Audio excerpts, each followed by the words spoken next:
വിജയധനുസ് എങ്ങോട്ടുപോയി? കർണന്റെ ജീവിതത്തിലെ ഏറ്റവും വലിയ കരുത്തുകളിലൊന്നായിരുന്നു വിജയധനുസ്. വെറുമൊരു വില്ലായിരുന്നില്ലത്.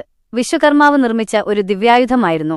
ഈ വില്ല് കയ്യിലുണ്ടെങ്കിൽ യുദ്ധത്തിൽ തോൽവിയില്ല എന്നത് ഒരു വിശ്വാസമായിരുന്നില്ല, അതൊരു സത്യമായിരുന്നു. ആദ്യം ദേവേന്ദ്രന്റെ കൈവശമായിരുന്നു ഈ വില്ല്.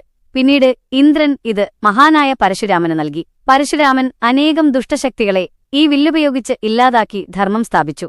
പിന്നീട് തന്റെ പ്രിയപ്പെട്ട ശിഷ്യനായ കർണന് പരശുരാമൻ ഈ വില്ല് സമ്മാനിച്ചു. കർണൻ കുരുക്ഷേത്ര യുദ്ധത്തിൽ ഈ വില്ലുപയോഗിച്ച് എതിരാളികളെ വിറപ്പിച്ചു. എന്നാൽ കർണൻ യുദ്ധത്തിൽ വീരസ്വർഗം പൂകിയതോടെ ആ ദിവ്യമായ വില്ലിന് എന്തു സംഭവിച്ചു? ഒരു സാധാരണ ആയുധം പോലെ അത് യുദ്ധക്കളത്തിൽ ഉപേക്ഷിക്കപ്പെട്ടോ? കാരണം ഇത് സാധാരണ വില്ലായിരുന്നില്ലല്ലോ, ഒരു ദിവ്യായുധമായതുകൊണ്ട്. കർണന്റെ മരണശേഷം വിജയധനുസ് ആകാശത്തിലേക്ക് ഉയർന്നു പോവുകയും അത് അവസാനത്തെ യഥാർത്ഥ ഉടമയായ പരശുരാമന്റെ അടുത്തേക്ക് തന്നെ തിരിച്ചെത്തുകയും ചെയ്തു എന്നാണ് ഐതിഹ്യം.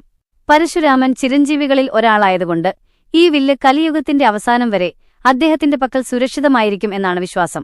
പിന്നീട് ഇന്ദ്രനിലേക്കും ഒടുവിൽ അതിന്റെ സ്രഷ്ടാവായ വിശ്വകർമാവിലേക്കും ഇത് മടങ്ങിയെത്തും എന്നും പുരാണങ്ങൾ പറയുന്നു.